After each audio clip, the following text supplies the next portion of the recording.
Justin Trudeau has finally announced his plan to cram a carbon tax down the throats of voters in non-liberal compliant provinces today. Imagine being dumb enough to spend the next year campaigning on how you're going to violate the political will of people who didn't vote for a carbon tax. Well, you just imagined Justin Trudeau. Doesn't matter who you elected as a premier. It doesn't matter if you elected someone to be a carbon tax fighter. Nope.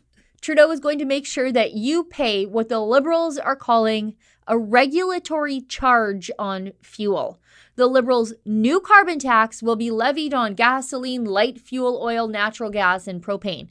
You know, all the fossil fuels you need to stay alive here in Canada. Trudeau has finally announced concrete plans to force energy retailers in provinces that have refused to have a carbon tax or do not meet the federal carbon tax levels to now add the federal carbon tax to customer bills. And in his usual teenage girl passive-aggressive style, Justin Trudeau made this announcement to tax the bare necessities of life in Doug Ford's home riding of Etobicoke, because Ontario Premier Doug Ford has been a vocal opponent of carbon taxes. Oh, but don't worry, the federal Liberals, they have a formula for their carbon tax that they've cribbed from Alberta Premier Rachel Notley. The Liberals are going to give you back some of the money you pay as a carbon tax back in the form of a rebate. Although we're just, supposed to trust the federal government about just how much carbon tax you are really paying on literally everything you purchase or use every single day of your life. You see, Rachel Notley also gives carbon tax rebates here in Alberta, and yet still, the carbon tax remains consistently disliked, hovering around 1/3 to 30% approval rating from the general public. It's weird, right?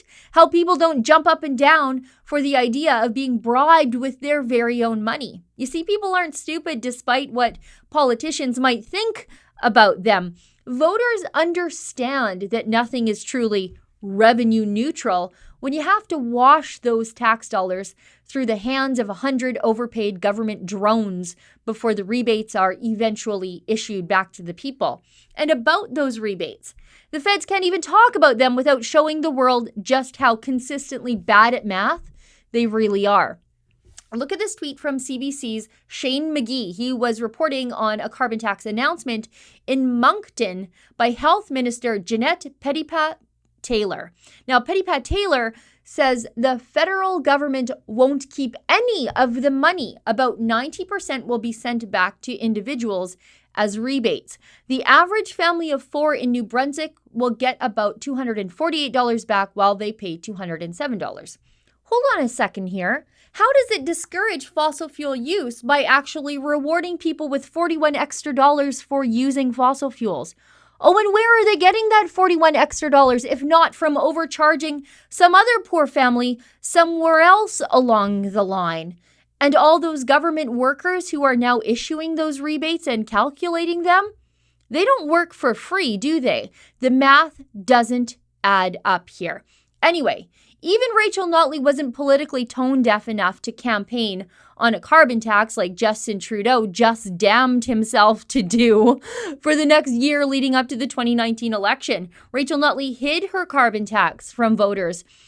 Trudeau has to wear his like a big, dumb, idiotic yoke around his delicate neck for the next year. Justin Trudeau, he has a bad habit of replicating Rachel Notley's terrible ideas like he is now with the carbon tax rebate system. Just like Notley, Trudeau told us that a carbon tax would get pipelines built.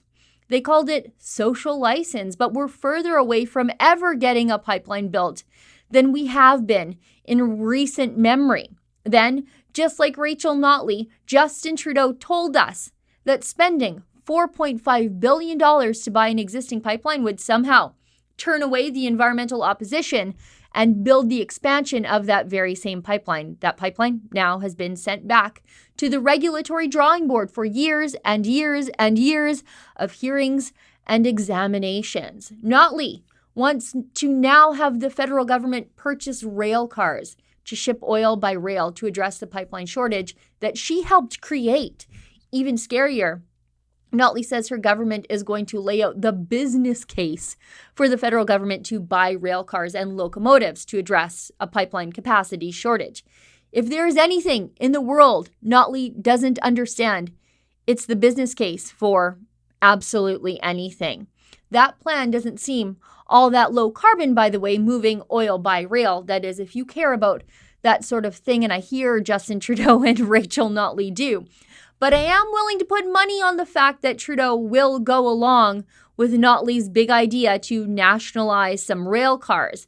These two would buy up Suncor and change its name back to Petro-Canada if they could. In the meantime, our friends in the United States are repealing regulations every single day, building pipelines like it's going out of style, and drilling and exporting their fossil fuels at rates they've never seen before. Oh, and their CO2 emissions, well, they're rapidly falling without a carbon tax. It's almost as though the solution to everything Justin Trudeau and Rachel Notley are trying to solve right now is less government and not more. For the Rebel.media, I'm Sheila Gunn Reid. What you just saw there is the daily video that I do here at The Rebel, but did you know that I have my own weekly full-length show? It's aptly called The Gun Show, where we talk about issues facing Canadian families in a way you would never see the mainstream media do. But to get access to my show and the rest of our incredible premium content, you've got to treat yourself to a Rebel subscription today.